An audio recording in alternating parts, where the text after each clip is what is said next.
Hey, welcome to Hanson Legacy Farm. I'm in my dining room repotting some seeds. Last Sunday, I believe, on Super Bowl Sunday, I had set out Eden's little seeds that she had planted. She planted some zinnias, spinach, and some radishes. And I sat them out because it was a fairly nice, warm day. I wanted to they were growing really well. So I put them out so her little seedlings could get some sun. Well, I forgot to bring them in, and the hailstorm that we had last Sunday just pelted them. Here they are. So I found the little envelope that had Eden seeds in there, and we had actually planted them on January the 20th. So I'm gonna take these out, and I am gonna go ahead and plant all of the seeds that she had planted because Graham let her seeds die. So we are gonna do the zinnias, the early scarlet globe radishes, and the salad sensation hybrid spinach. Yes. So I'm going to go ahead and get the dirt all mixed up. And what we used was the all natural organic seed starting mix, and using different water jugs this time. All I did was I cut them, made like a little terrarium for my plants. I'm gonna put just a little bit of my Biotone Starter Plus in there with it, just a little bit.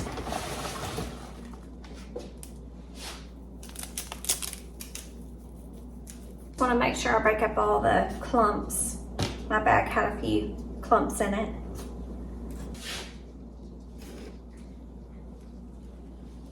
Our weather's going to be cold for the next several days, I believe. And then I think along, what is it, Wednesday, Darren? It's supposed to be maybe in the 80s. I think so. Yeah.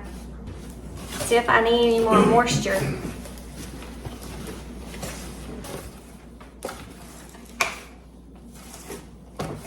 Start putting my soil into my containers.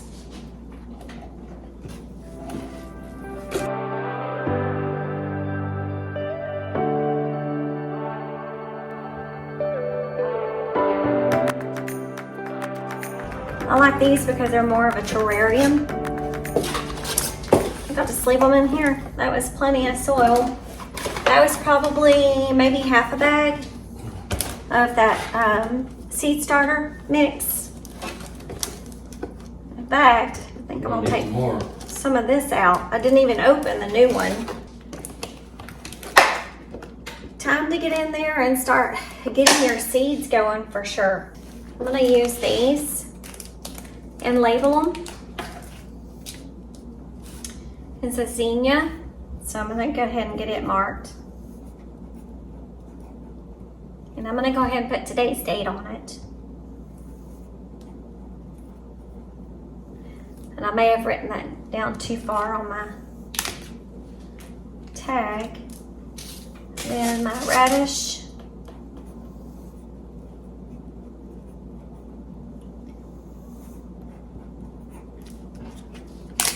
And my spinach.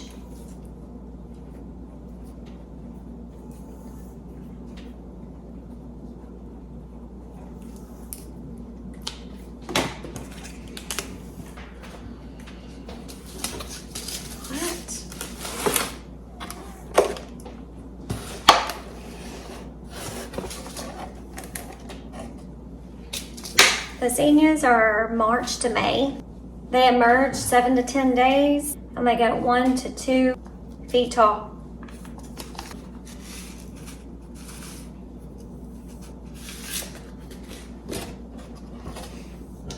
And here's what the seeds look like. 1/4 of an inch deep.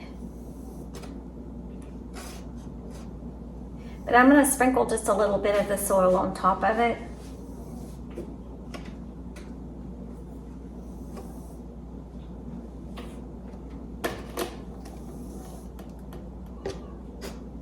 Kind of tamp them down a little bit.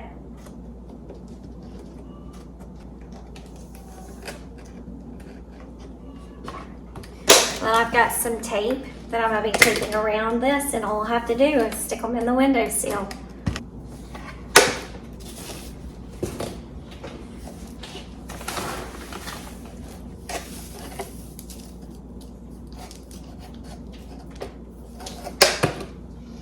Okay, and this with our radish.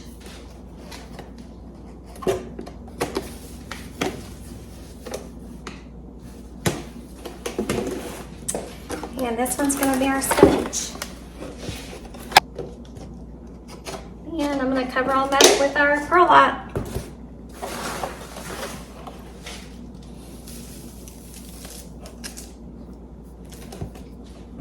Stick our spinach tag in there. I like it because you can see the tag in there. All right, so those are Eden seeds. And we are gonna try planting the black creme seeds. I know with Jill with North Texas Vegetable Gardening, she planted a bunch of these and they're doing really well for her. Okay, so we're gonna get these going and hopefully we're not too late to get them started as seedlings. So Jill, we may be coming to visit you to get some black creme tomatoes. Come to Alvarado Community Farm to get us some black creme tomato starts. So anyways, let's see. This is the first time we planted these. I've not seen these seeds, so this is what they look like. So I'm gonna try to be a little bit more strategic with these because I want to be able to take them out of here. I gotta get a tray and plant pot them up. some of these. Hopefully I'm not putting them too heavy in here. I usually plant I usually plant a bunch of, when it comes to tomatoes, I plant hybrids and determinants. So. Right, well these are heirlooms, so. Heirlooms are supposed, you know, they're known to have more flavor, but they're not always, they don't always do as well for us. A little bit harder to grow for us, but. That may be, that may be different, but we'll see. Yeah. Anyways, let me put some vermiculite on these. I keep calling it vermiculite for some reason. Perlite. Perlite, not vermiculite. I do not know why I'm calling it that. And then I'm going to put label this one as black creme. There's another deal somewhere with some more seeds in it.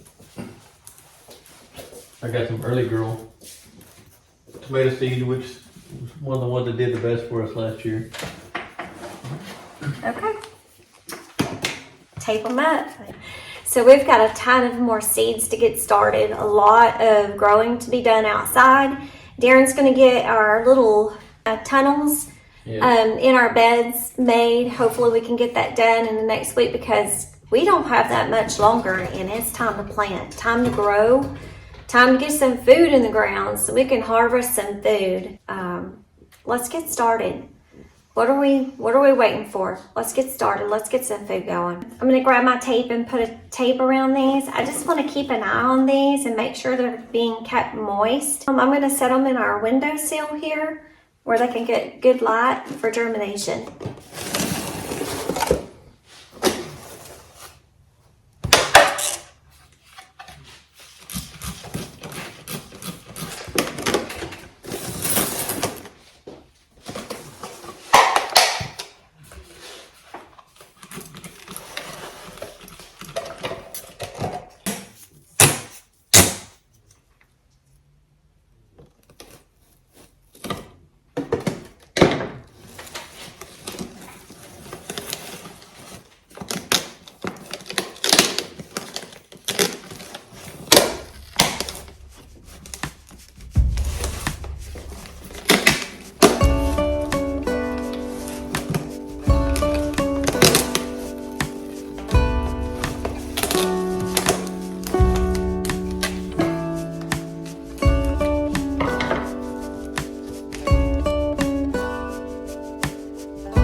Darren also wanted to plant some tomato plants in the solo cups. So we're just gonna start them off in these.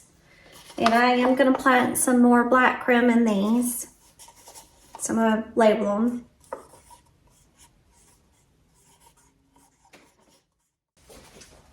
I bought some varieties from. So here in Texas, we've had the celebrity. I'm not sure about around the country. So here in Texas, we've had celebrity tomatoes, the variety for years. They kind of they replaced the Merceds. We had Merceds for a long time, was a real popular tomato, but then they gave us Celebrity, so we started growing Celebrity. But now we have a Celebrity Plus. It's got the same shape, size, from what I understand, as a regular Celebrity that we've always relied on. But now they have a little more disease resistance. They'll perform a little bit better for us in the high humidity and the heat that we start seeing probably in end of May around here.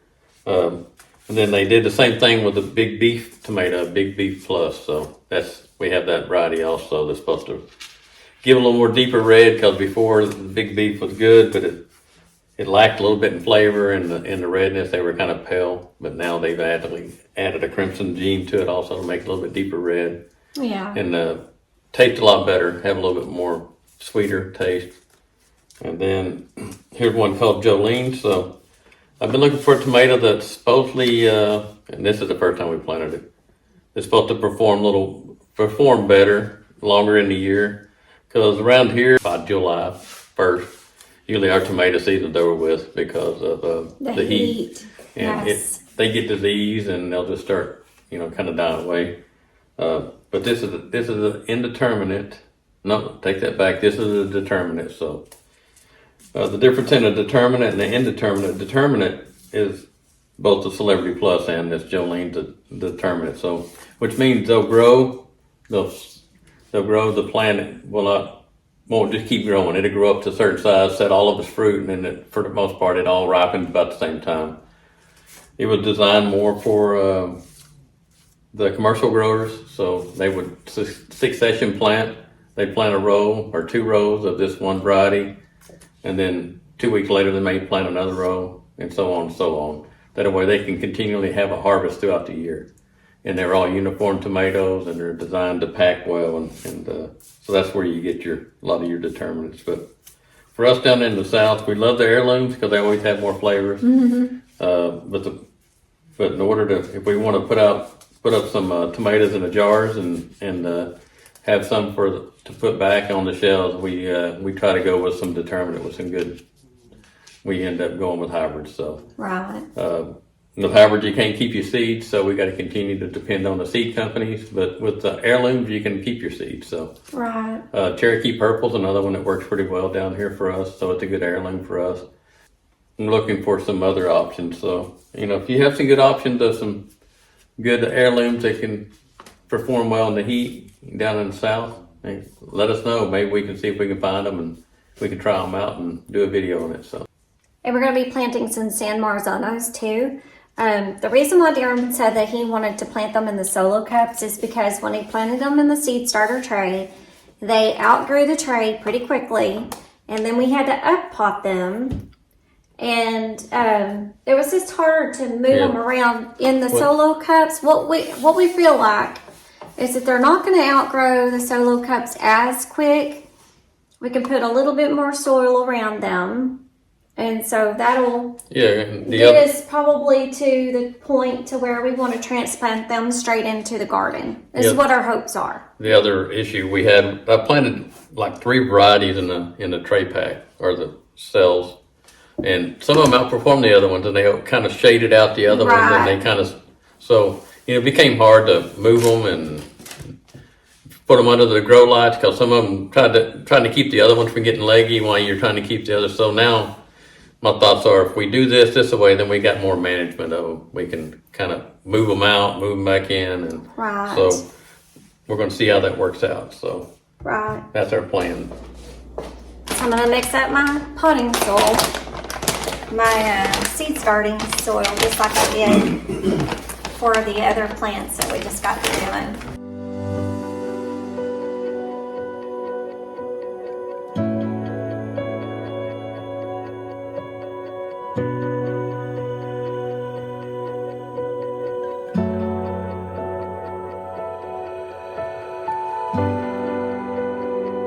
San Marzano. I'm going to make sure I get all the tomato seeds that are alike together.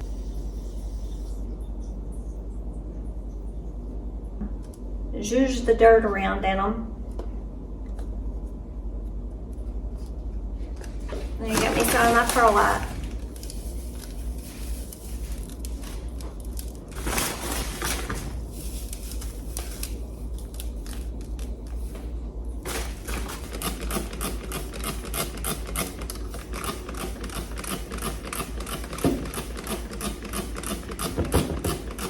Let me get the black creme over here.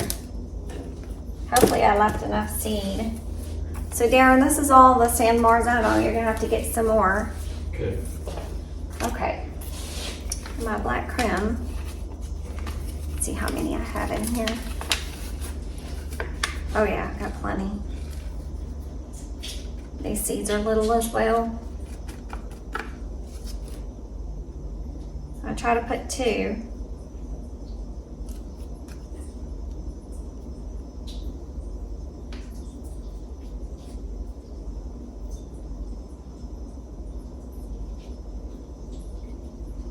I just got 1 there.